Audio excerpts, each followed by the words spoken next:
आप देख रहे हैं एजेंडा में बातचीत करें जिस तरीके से तरुण तेजपाल के मसले पर मीडिया की कवरेज रही, क्या वो कवरेज ज्यादा है, खराब है, तमाशा बन गया या सर्कस बन गया, या वाकई इस कवरेज के बहाने कम से कम मीडिया ने अपना रोल अदा करने की कोशिश की है, जो अंदर बैठकर चीजों को देखने की कोशिश की है और अंदर झांकने की कोशिश की है, क्या वो सामने आ रहा है।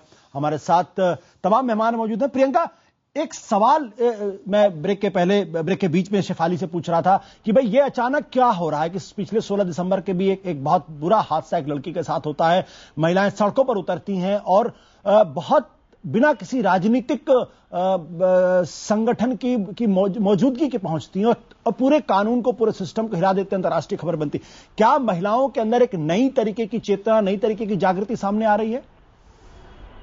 एब्सोल्युटली, मैं तो कहूंगी कि 16 दिसंबर के बाद जो प्रोटेस्ट हमने देखे, जो महिलाएं आगे बढ़कर आईं और इट वेंट बियॉन्ड पॉलिटिक्स। मैं शुरू से इस केस में भी कहती आई ये पॉलिटिकल बनाने की जरूरत ही नहीं थी। यहाँ पे सबका एजेंडा होना चाहिए था कि महिला को जस्टिस मिले, और सिर्फ यहीं पे नहीं, हर केस में जो हम बार बार हाईलाइट करते आ रहे हैं, हर केस में महिलाओं को जस्टिस मिलना जरूरी है। दूसरी रही बात जो सिलेक्टिव आउटरीच रहा है भारतीय जनता पार्टी का, उससे मैं बिल्कुल सहमत नहीं हूं। और हाँ, इस केस से भी महिलाओं को साहस बढ़ेगी, हिम्मत बढ़ेगी to come and speak out against such people, ऐसे लोगों के अगेंस्ट जो सीनियर पोजीशन में हैं और अपने पोजीशन को मिसयूज करते हैं। जी सुधांशु जी, क्या इस बात से सहमत है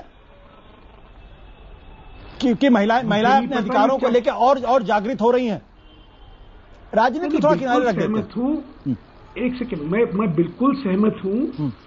जब मीडिया महिला के विषय को उठाता है और दिखाता है कि कितना भी प्रभावशाली और कितना भी बड़ा व्यक्तित्व हो, अगर वो गलती करेगा तो उसको छोड़ा नहीं जाएगा, तो ये साहस जो है ये सारे समाज को मिलता है। हर महिला को ये एक चेतना आती है कि कल को मेरे साथ अगर कुछ होता है तो हाँ, लोग साथ खड़े हो जाएंगे, मीडिया साथ खड़ा हो जाएगा, समाज साथ खड़ा हो जाएगा। इससे इस तरह की हरकतों पे अंकुश लगेगा, महिला को साहस मिलेगा और समाज में हम लोग कहीं प्रतिक्रिया ठीक कर पाएंगे। मैं एक चीज इसमें और कहना चाहता हूं। देखिए, इसमें जो मीडिया ने आत्मचिंतन और आत्मविश्लेषण करा है, इससे शायद नई सीमाएं आगे तय होंगी। अभी तक क्या था, क्योंकि खुद पे जूता नहीं पड़ा था, इसलिए बहुत आसान था। वो एक बड़ा अच्छा शेर है, कितना आसान है तस्वीर बनाना औरों की, खुद को पश्चिम आईने रखना कितना मुश्किल है। अभी जैसे मैं बरुआ जी की सुन रहा था कि सीमाएं होनी चाहिए, कितनी कवरेज। बरुआ जी, ये प्रश्न तो बाकी अगर सुधांशु जी शायद नगण्य हो जाएंगे। मैं सिर्फ क्या कह रहा हूं कि ये अच्छा समय है आत्मचिंतन और आत्मविश्लेषण का। बिल्कुल। और फिर मैं सीमा चौधरी जी वाला बात कहना चाहता हूं। सुधांशु जी सोमा के बारे में फिर आगे बात कर लेंगे। I am sorry sir, I have to stop you sir, I am sorry, extremely sorry. उस पर बारे में फिर कभी बात करें। सागरिका इस वक्त हमारे साथ जुड़ गई हैं। सागरिका, दो मसले हैं। एक, मेरा पहला सवाल आपसे इस बात को लेकर यह है कि क्या मीडिया ने इस पूरे मसले को तमाशा बना दिया? क्या अमित की राय थोड़ी अलग है, शेफाली की राय बिल्कुल अलग है। उनका कहना कि भाई नहीं, मीडिया ने कम से कम इस मसले को उठाने की कोशिश की, एक मुद्दे को रखने की कोशिश की, संवेदनशील तरीके से रखने की कोशिश की। दूसरा सवाल यह है कि क्या पिछले 1.5 सालों के अंदर हिंदुस्तान की जो महिला है, पढ़ी लिखी महिला है, वर्किंग वुमेन है, उनके अंदर एक नई तरीके की चेतना, नई तरीके की कॉन्शियसनेस, विमेन असर्शन, क्या ये उससे जुड़ा हुआ मसला है? देखिए आशुतोष, प्रश्न है व्यवहार का, प्रश्न है नैतिकता का, प्रश्न है आचार का।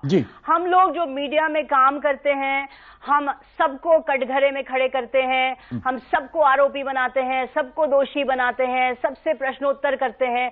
अब जब हमारे ऊपर कानून लगा है, जब हमारे ऊपर पुलिस कार्रवाई कर रही है, तो मुझे लगता है कि तरुण तेजपाल को इस तरह से भागना, यहां वहां जाना, कचहरी में जाना, अंतरिम जमानत मांगना, ये मुझे लगा कि तरुण तेजपाल के लिए शोभा नहीं देता। तरुण तेजपाल अपने आप को एक धर्म योद्धा समझते हैं। वो लगातार कहते रहते हैं कि तहलका सच्चाई की लड़ाई लड़ती है, कि तहलका सच्चाई के लिए युद्ध कर रहा है। तो अगर हम जो पत्रकार हैं, जो सबको आरोपी बनाते हैं, सबको दोषी बनाते हैं, जब हमारे ऊपर कुछ आरोप लगा, तो अगर हम कानून से भागने लगेंगे तो तो ये तो बहुत ही ज्यादा डबल स्टैंडर्ड्स है।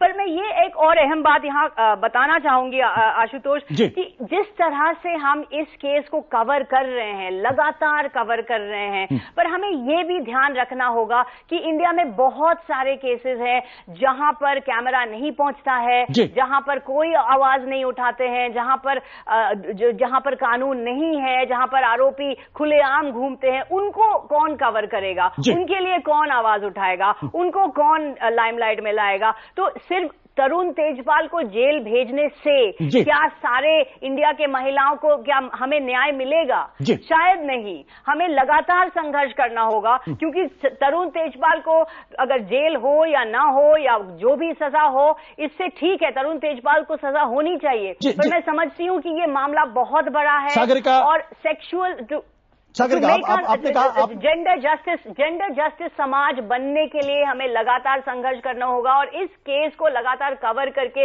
इन एक आदमी को जेल भेज करके हम संतुष्ट नहीं हो सकते। बिल्कुल, आपने कहा एक आदमी को भेज कर हम संतुष्ट नहीं हो सकते। आपने ये भी कहा कि संघर्ष, आपने संघर्ष शब्द का इस्तेमाल किया। क्या हिंदुस्तान हमें लगातार संघर्ष करना होगा, क्योंकि आशुतोष मैं यहाँ बताना चाहूंगी कि जो सेक्सुअल हैरेसमेंट लॉ जो है 2013 लॉ जो है, जो विशाखा गाइडलाइंस के ऊपर बना है, ये कानून, ये अंधा कानून नहीं है। इस कानून में बहुत गहरे विचार हैं। इस कानून ये कहता है कि जब महिलाएं और पुरुष एक साथ काम करते हैं तो शायद उनके अंदर कुछ गलत फहमियां पैदा हो सकती हैं, शायद वो एक दूसरे से अलग हो सकते हैं। क्या देखिए, आप और मैं एक ऑफिस में काम कर सकते हैं, शायद आपने कभी कुछ बोल दिया जो मुझे अच्छा नहीं लगा, मुझे बुरा लगा। इसीलिए कानून कहता है, सेक्सुअल हैरेसमेंट लॉ कहता है कि आप एक दूसरे से वार्तालाप कीजिए, सहानुभूति से वार्तालाप कीजिए, विचार एक दूसरे के ऊपर डायलॉग कीजिए, एक फॉर्मल रेकंसिलिएशन प्रोसेस कीजिए जो सेक्सुअल हैरेसमेंट कमेटी के अनुसार हो सकते हैं। मैं समझती हूँ कि अगर तहलका के अंदर एक सेक्सुअल हैरेसमेंट कमिटी होता तो ये केस यहाँ तक नहीं पहुँचता। मैं समझती हूँ कि ऐसा नहीं कि हर केस ऐसा नहीं है। सुधांशु जी एक मिनट जाना चाहिए, सुधांशु जी एक मिनट सुधांशु जी कोई कमेटी के पास नहीं जाता। सुधांशु जी आई एम सॉरी मुझे रोकना पड़ेगा। आप आई एम सॉरी, क्योंकि बातचीत की किसी दूसरी दिशा में जा रही है। आई एम सॉरी मैं अमित ये जो पूरा मसला जो मैं पूछ रहा था सागरिका से, जिसका वो जवाब दे रही थी कि भाई वर्किंग एनवायरनमेंट एक होता है। मेरा सवाल आपसे यह है कि जो मैं जानना चाहता हूं खुद कि भाई ये अचानक पिछले दिनों जो नारी चेतना है, जो विमेन असर्शन का मसला है, क्या ये बहुत प्रगाढ़ हुआ है? क्या बहुत स्ट्रांग हुआ है कि महिलाएं खुद आगे बढ़कर लड़ना चाहती हैं और उनको ये उम्मीद है कि सिस्टम में उनको शायद न्याय मिल सकता है? ये जो एकता की बात है, अमित सागर का I come to you. Amit I am asking to Amit. जी बिल्कुल, मेरा मानना यह है कि अगर आप किसी भी फील्ड में देख लें, जो औरतों का जो असर्शन है वो सब जगह है। मतलब कितनी ही फील्ड्स में औरतों ने दिखाया है कि वो मर्दों से बराबर ही नहीं आगे हैं। और मुझे लगता है कि इस मुद्दे से ये साफ हो रहा है कि असर्शन बढ़ा है। और जिस तरह से इस औरत ने बाहर आके, इस पूर्व तहलका की पत्रकार ने बाहर आके अपनी बात कही, और एक बार नहीं कई बार कही है। आज भी उन्होंने जो बयान दिया है कि इस मामले को हम पॉलिटिसाइज ना करें, और जिस तरह से उन्होंने अपनी बात रखी है, उन्होंने एक मैच्योरिटी दिखाई है और उन्होंने एक दावा दिखाया है कि मैं इस मामले को लॉजिकल कंक्लूजन तक ले जाना चाहता हूं। लेकिन आशुतोष, इसमें दो तीन चीजें और हैं। एक तो ये विशाखा गाइडलाइंस जिसका सागरिका ने जिक्र किया, ये क्या तमाम मीडिया ऑर्गेनाइजेशंस में लागू हैं? क्या ये पॉलिटिकल पार्टीज में लागू हैं? क्या ये सुप्रीम कोर्ट को 16 साल लगे अपने यहां ये गाइडलाइंस लागू करने के लिए? तो ये सारे इंस्टीट्यूशंस और ऑर्गेनाइजेशंस को सोचने की जरूरत है। एक, अगर तरुण तेजपाल खड़ा होता है जिसके खिलाफ आरोप लगते हैं, इसका यह मतलब नहीं है कि हर मीडिया कर्मी के खिलाफ आरोप लग रहा है। अगर किसी पॉलिटिशियन के खिलाफ लगता है तो पॉलिटिकल क्लास को इसी ब्रश से हम लोग पेंट नहीं कर सकते हैं। तो मेरा कहना है कि अगर इस मामले का कुछ लॉन्ग टर्म फायदा हमको होना है कि तमाम संगठनों, चाहे वो मीडिया के हों या गैर मीडिया के हों, सब जगह ये गाइडलाइंस बननी, कोई भी संगठन हो, ट्रेड यूनियंस हो, ये लोगों को ये कमेटी बनानी चाहिए और इसको पब्लिसाइज। विशाखा गाइडलाइंस ये भी कहती हैं कि इन मामलों को पब्लिसाइज करने की जरूरत है, अवेयरनेस कायम करने की जरूरत है। तो तमाम ऑर्गेनाइजेशंस को, अगर हम लोगों को इस मामले को एक पुख्ते तरीके से, इसका एक लास्टिंग इंपैक्ट होगा। ये जो तमाम अवेयरनेस तेजपाल के मामले मामले को लेकर बनी है, तो मुझे लगता है ये अति आवश्यक है। बिल्कुल, ये सब चीजों पर हम लोग गौर करें। बिल्कुल Shefali, you want to add something? Ashutosh, मैं ये कहना चाह रही थी कि हम इतनी जनरलाइजेशंस में फंस जा रहे हैं कि आपका सवाल कि महिलाएं उत्तेजित हो गई हैं और महिलाएं आगे आ रही हैं, असर्ट कर रही हैं अपने आप, ये सिर्फ आधा सत्य है, ये अर्ध सत्य है, क्योंकि दिसंबर 16 के गैंगरेप केस के बाद जो प्रोवोकेशंस हुए, जो प्रोटेस्ट हुए, उन्होंने ये दिखाया कि कितने सारे आदमी वहां बाहर थे। तो इस फेमिनिस्ट का फीमेल होना जरूरी नहीं रह गया।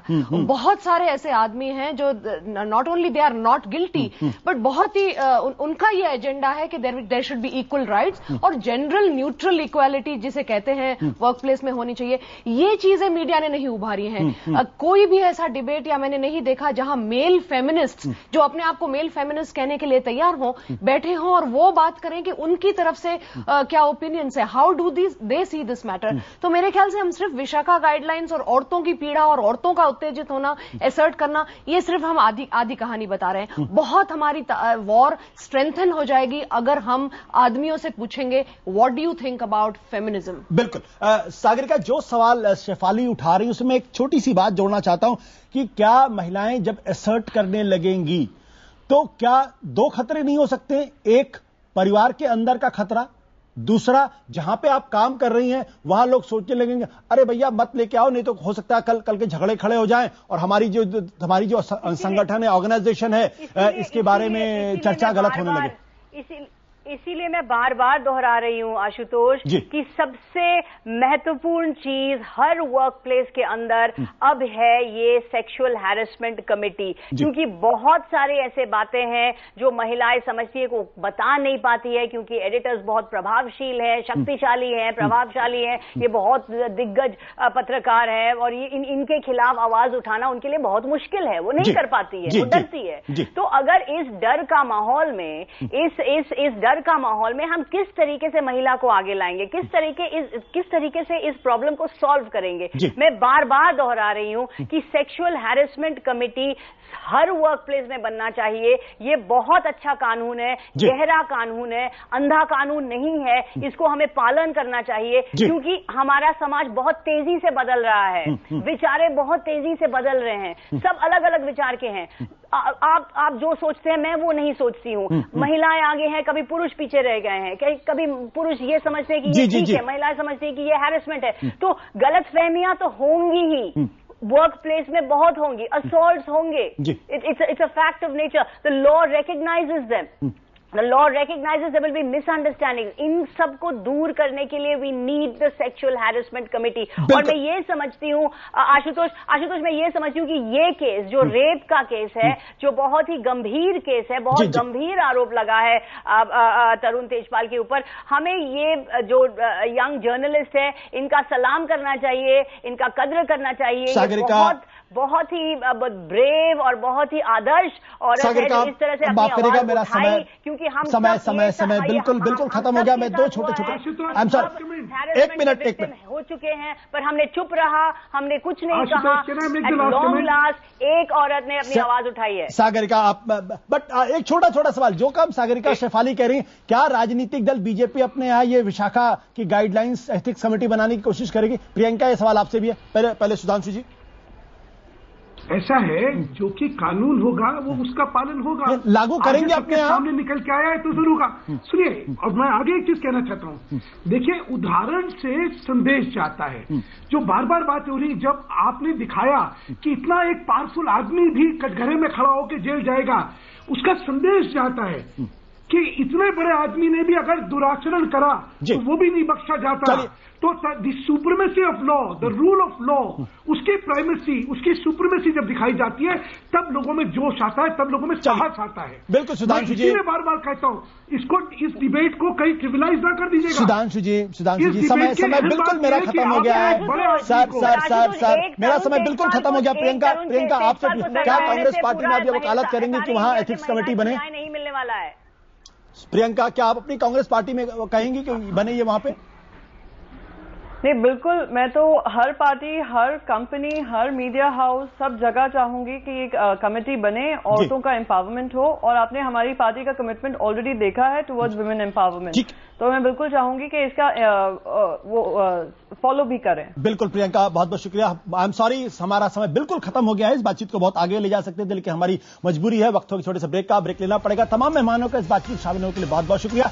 लेकिन IVNinfo.com पर हमने एक सवाल पूछा था, क्या मीडिया ने तहलका बलात्कार कांड को तमाशा बना दिया? सवाल के जवाब में क्या हमारे दर्शकों की राय और क्या है देश का मिजाज, आपको बताएंगे छोटे से ब्रेक के बाद। लेकिन यह मसला बहुत गंभीर है और इसको उसी गंभीरता के साथ हमें और आपको स्वीकार भी करना चाहिए।